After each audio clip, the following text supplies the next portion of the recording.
السلام علیکم ورحمۃ اللہ وبرکاتہ۔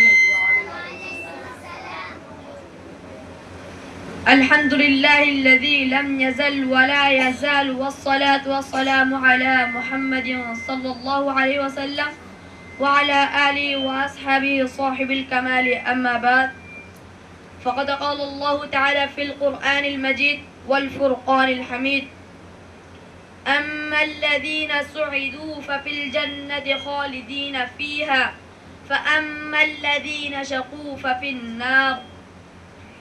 محترم حاضرین، ابھی میں نے آپ کے سامنے قرآن مجید کے 2 آیتیں تلاوت کی ہے۔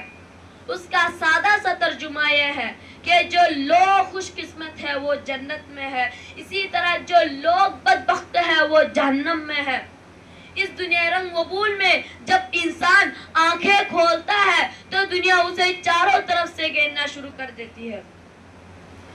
جس طرح کنویں کا مینڈک یہ سمجھتا ہے اس کا دنیا کنواں ہے، اسی طرح کم عقل انسان یہ باور کر لیتا ہے اسے اس دنیا میں ہمیشہ رہنا ہے، اور اگر بالفرض کبھی مرنا ہوگا تو پھر فنا ہو جائے گا، ہڈیاں خستہ ہو جائیں گی، جسم کی اعضاء ٹکڑے ٹکڑے ہو جائیں گے، اور اس سے اس دنیا کے بارے میں کوئی سوال کیا نہیں جائے گا۔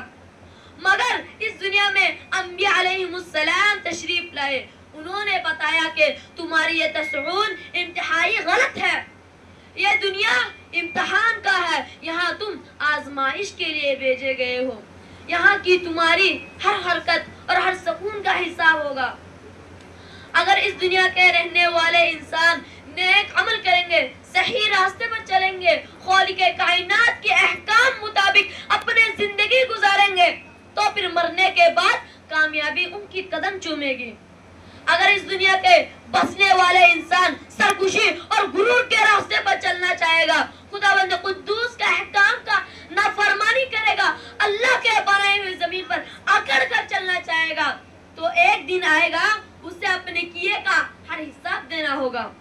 اس سے پوچھا جائے گا تمہیں 2 ہاتھ دیے گئے تھے تاکہ تم کسی کمزور کی مدد کر سکو، تمہیں 2 پیر دیے گئے تھے تاکہ تم خدا کے عبادت کے لیے مسجد جا سکو، تمہیں 2 آنکھیں دی گئی تھی تاکہ تم غلط اور صحیح راستہ تمیز کر سکو، تمہیں عقل دی گئی تھی تاکہ تم باطل طاقتوں کے مکاریوں کو شکست دے سکو اور حق کی آواز کو بلند کرو۔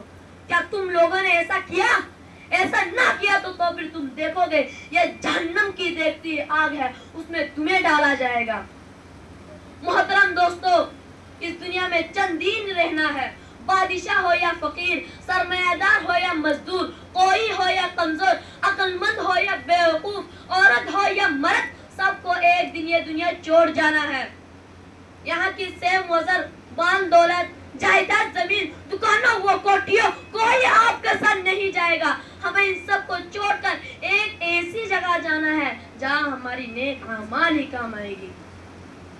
چند پیسے جن کے ذریعے ہم نے کسی غریب کی مدد کی، چند رکعتیں نماز جو ہم نے خلوص نیت کے ساتھ ادا کی، چند میٹھی باتیں جو ہم نے کسی مجبور بھی کسی کو اطمینان دینے کے لیے کہا تھا، یہ چیز ہماری کام آئے گی، اور دنیا کا تمام ساز و سامان ہمارے لیے بیکار ہے۔ سچ کہا کہنے والوں نے، ٹک ہرس واہ کو چوڑ میاں مت دیس بدیس پر مارا، غذاب اجل کا لوٹا ہے دن رات بجا کر نکارا، کیا بدیا بہسا بے 70 کیا غونی سلا پلا سر پارا، سب ٹاٹ پڑا رہ جائے گا جب لات چلے گا بنجارا۔ محترم دوستو، جب موت آئے گی آپ کو 1 منٹ کیا 1 سیکنڈ کا بھی فرصت نہیں دے گی۔ ہمیں اس وقت کے آنے سے پہلے تیار ہو جانا چاہیے اور اپنا ٹھکانہ ایک ایسی جگہ بنانا چاہیے جہاں ہم آرام و سکون سے رہ پائے۔ محترم دوستو، وہ جگہ جنت ہے جو مرنے کے بعد ملے گی، مرنے کے بعد والی زندگی کا نام آخرت ہے جو آخر میں آئے گی۔ اگر ہم خدا کے مرضی پر اپنے کو چلایا تو ہم خوش قسمت ہے، اگر ہم خدا کے چلیں گے تو بدقسمت کہلائیں گے۔ دعا ہے اللہ تعالیٰ مجھے اور آپ کو صحیح راستے پر چلنے اور آخر میں جنت اپنا ٹھکانہ بنائے، آمین۔ وآخر دعوانا ان الحمد للہ رب العالمین۔ آج بھی ہو جو ابراہیم علیہ السلام کا ایمان پیدا آگ کر سکتی ہے. گلستہ پیدا